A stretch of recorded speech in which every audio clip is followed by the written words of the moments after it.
વિશ્વંભરી માત બહુચરી કોઈ પણ મંત્રમાં બિંદુ ન હોય તો મંત્રનો અર્થ વયો જાય અથવા મંત્રની જે સિદ્ધિ પ્રાપ્ત થવાની હોય તે ન થાય. એટલે કોઈ પણ મંત્ર ઉપર બિંદુ હોય અને એ બિંદુ બીજમાં એને જ કહેવાય મકાર. અને એ જ મકારથી આ શરીરમાં આપણી અંદર જે કંઈ શાસ્ત્ર અથવા કોઈ પણ ગરબા કે કોઈ પણ વસ્તુ જે છે તે આપણી અંદરની આંતરિક શક્તિ જાગૃત કરવા માટે જ હોય છે.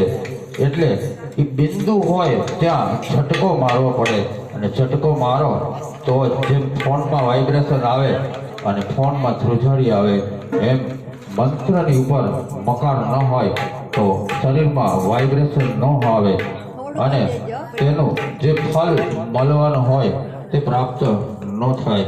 હું તમને એક નમૂનો બતાવી અને તમારી સન્મુખ રજૂ કરું છું.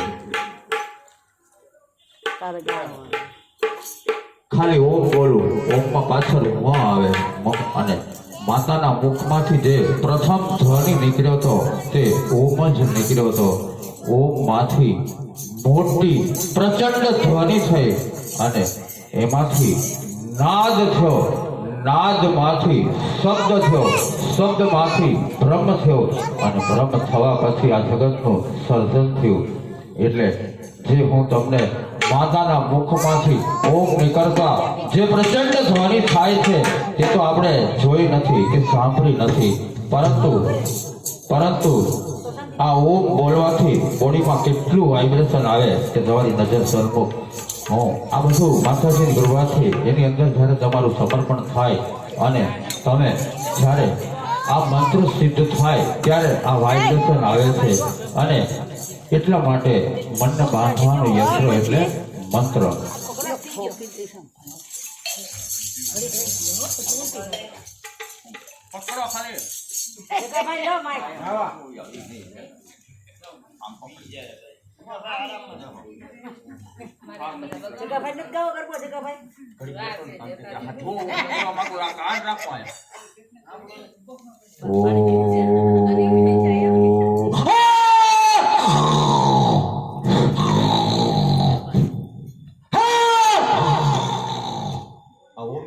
અંદરની નાડી જાગૃત થાય અને પછી ચેતન આવે અને ચેતન આવે એટલે આત્માનું જાગૃત.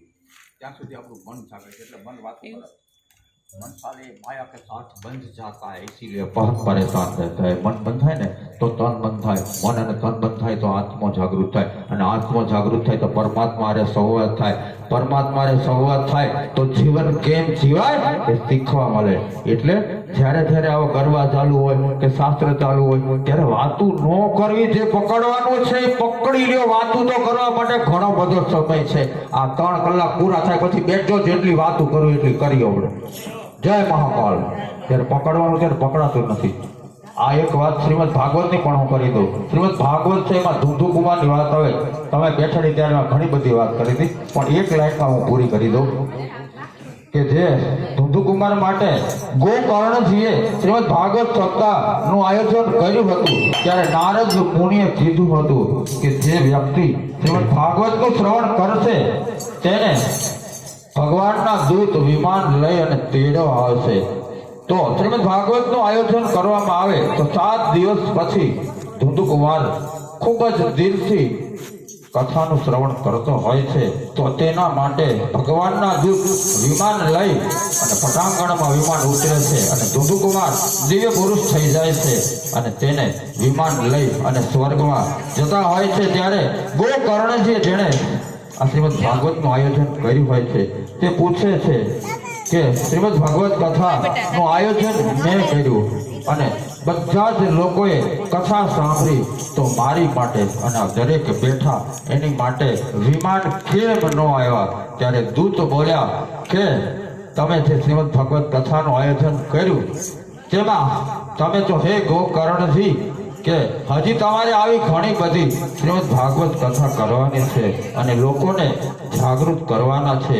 તમારા ભાઈ જે ધુંધુકુમાર ભૂત પ્રેત યોનિમાં હતો તેણે ખૂબ જ દિલથી શ્રવણ કર્યું હતું એટલે એને દિવ્ય પુરુષ બનાવી અને વિમાન લઈ જવા માટે આવ્યું હતું. પરંતુ આ પટાંગણમાં જે માણસો બેઠા છે તે વાતો ખૂબ જ કરતા હતા.